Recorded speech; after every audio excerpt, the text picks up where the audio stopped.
पंडित की बात होगी सच, आएगा बड़ा बदलाव, मगर क्या। नमस्कार दोस्तों, स्वागत है आपका आपके अपने चैनल हंग्री स्पिरिट्स में। हंग्री स्पिरिट्स देख रहे सारे दर्शकों का मैं अंजू शर्मा दिल से स्वागत करती हूँ। हर तरफ से यही इशारे मिल रहे हैं कि बड़ा बदलाव आने वाला है।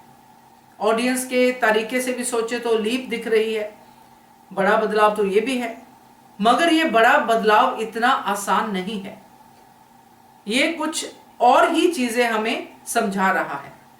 चलिए चर्चा करते हैं। पहले वही निवेदन, जिन्होंने अभी तक चैनल को सब्सक्राइब नहीं चलिए बात करते हैं। पहले वही निवेदन, जिन्होंने अभी तक चैनल को सब्सक्राइब नहीं किया है कृपया कर लीजिए। साथ में दोस्तों बेल आइकन दबाइएगा ताकि आपको हमारे वीडियोस के नोटिफिकेशन मिलते रहें। अधिक ने जब पाखी को डाइवोर्स देने की बात कही थी, तभी अनुपमा ने एक भविष्यवाणी अपने मन ही मन में की थी कि यह कोई अच्छे संकेत नहीं है, कुछ बड़ा होने वाला है। अनुपमा ने तभी कह दिया था। पंडित से भी पहले अनुपमा ने ये प्रेडिक्शन कर दी थी। अब वो बड़ा क्या होने वाला है, उस तरफ हमारी कड़ियां अनुपमा की बढ़ रही हैं।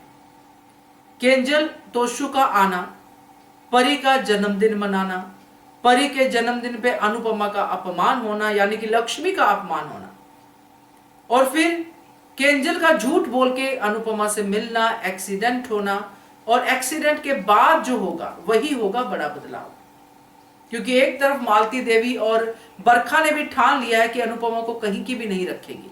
अब वो तो अपनी चालें चलेंगी, मगर इस तरफ जो हुआ है, जो वनराज ने गुस्से से हर चीज जो कह दी है कि अनुपमा को कोई नहीं मिलेगा, यहां तक कि काव्या को कोई नहीं मिलेगा, बिल्कुल बायकॉट कर लेगा वनराज अपनी फैमिली के साथ, वो उसने अलग कर दिया है। मगर इस सबके बीच में जब ये एक्सीडेंट होगा, केंजल क्रिटिकल हो सकती है, उसको जैसे चोट लगी है, तो उस सारी की जिम्मेदारी जब अनुपमा पे आएगी, अनु चुप नहीं रहेगा। जैसा कि मैंने शेयर भी किया है कि उसका सब्र का प्याला जो है वो छलकेगा। तो ये पूरा जो लड़ाई होगी, जो मुझे लगता है मैं अपनी तरफ से आपको कहूंगी, क्योंकि अनुज ने अनुपमा को हर तरीके से समझा के देख लिया है कि शाह परिवार से थोड़ा सा डिस्टेंस रखो। बार बार लगातार नो से शुरू किया था कि नो कहना सीखो। जब वो खिचड़ी वाली बात हुई थी, जब बा ने खिचड़ी की डिमांड की थी और अनुपमा छोटी के फंक्शन के लिए लेट हो गई थी, पैर पे चोट भी लग गई थी। अनुपमा अपनी जान पे सब कुछ लेती है और करती जाती है, मगर दूसरों को मना नहीं करती। इस बात को लेके अनुज ने पहले कहना शुरू कर दिया था। तब अनुपमा ने कहीं कहीं नो कहा होगा, मगर ज्यादातर यस ही था, तो अनुपमा ने नहीं सुनी। अब फिर से इतनी सब बातें होने के बाद अनुज ने पत्थर वाली एग्जाम्पल से समझाया, अनुपमा ने फिर भी नहीं सुना। क्योंकि अनुज का ये डायलॉग कहना केंजल को कि अगर तुम नहीं भी बुलाती तो ये चली जाती, मैं जानता हूं इसको। क्योंकि अब जो होगा दोस्तों वो बड़ा बवाल है। क्योंकि अब तो वनराज ना सिर्फ अनुपमा को बल्कि अनुज को भी लपेटे में लेगा। क्योंकि जब तक केंजल को होश नहीं आता है या केंजल ठीक नहीं होती है, तब तक केंजल की जान खतरे में है, और वनराज जो है इस हर चीज का जो दोष है वो अनुपमा पे देगा।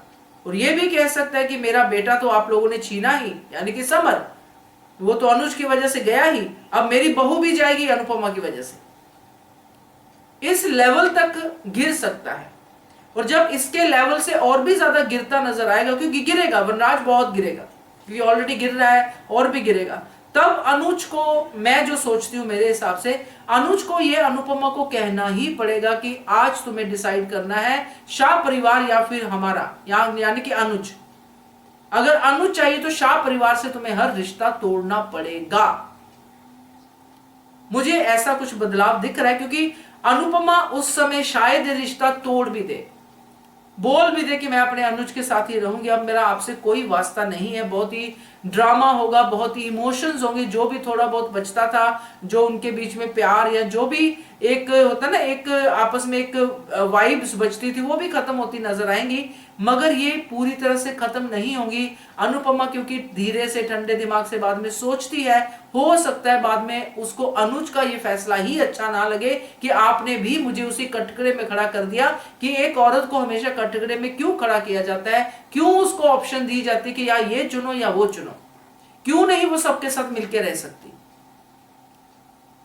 और फिर वो डिसाइड करेगी ना तो मैं इधर जाऊंगी ना मैं उधर जाऊंगी, मैं अपनी जिंदगी खुद जीऊंगी, और मेरा मन होगा तो मैं आऊंगी, नहीं तो नहीं। ऐसा कुछ मुझे लगता है, क्योंकि मेन चीज वुमेन एम्पावरमेंट है। तो वुमेन एम्पावरमेंट में अगर अनुपमा ये डिसीजन लेती है कि मुझे बट के नहीं रहना है, मेरा जो मन करेगा वो मैं करूंगी, क्योंकि मुझे लगता है कि मैं सबके साथ रहूं तो मैं सबके साथ रहूंगी, और आज मुझे लगता है मैं किसी के साथ ना रहूं, मैं सिर्फ अनुपमा बन के रहूं, तो मैं अनुपमा बन के रहूंगी। तो मुझे लगता है कि ये कहानी इस लेवल तक पहुंच सकती है। हो सकता है ये वाली एनलाइटनमेंट अनुपमा को जो हुआ है सबके सामने, तो वो अनुज के साथ हाँ कर दे, क्योंकि एकदम से वो कोई भी डिसीजन लेती नहीं है, तो हाँ कर दे, फिर अमेरिका भी चली जाए, वहां पे ये डिसीजन ले, अनुज को बोल दे प्यार मोहब्बत से, जो भी उनकी आपस में बात होती है कि भाई मेरे को ये फील हो रहा है, मैं घुट रही हूं अंदर अंदर, मैं अपने अंदर एक घुटन लेके चल रही हूं कि मुझे क्यों ऐसा जीना पड़ रहा है, क्यों मुझे ऑप्शन दी जा रही है। तो देखते हैं क्या होता है, मगर मुझे कहीं ना कहीं ये चीज लगती है जिसमें ना तो अनुज गलत होगा ना ही अनुपमा गलत होगी, मगर हालात ऐसे बनेंगे कि अनुपमा को ये बड़ा डिसीजन लेना पड़ेगा, अनुज को ऑप्शंस देनी पड़ेगी अनुपमा को इस सब बवाल से, इस सब बेइज्जती से बचाने के लिए। तो क्या कहते हो आप, कहां तक मेरे साथ सहमत है बताइएगा, और कोई आपको चीज दिमाग में आती है तो वो भी शेयर कीजिएगा। ये भी हमारा एक स्टोरी से जुड़ने का एक तरीका ही होता है कि हम लोग भी स्टोरी के साथ इतना जुड़ते हैं कि हम भी ऑप्शंस ढूंढते हैं कि क्या हो सकता है। तो बताइएगा कैसा है आपका इसकी तरफ जो भी टेक। तो keep watching hungry spirits channel. Thank you so much. Subscribe to our channel by clicking the subscribe button. Click the bell button and enjoy the latest uploads from our channel.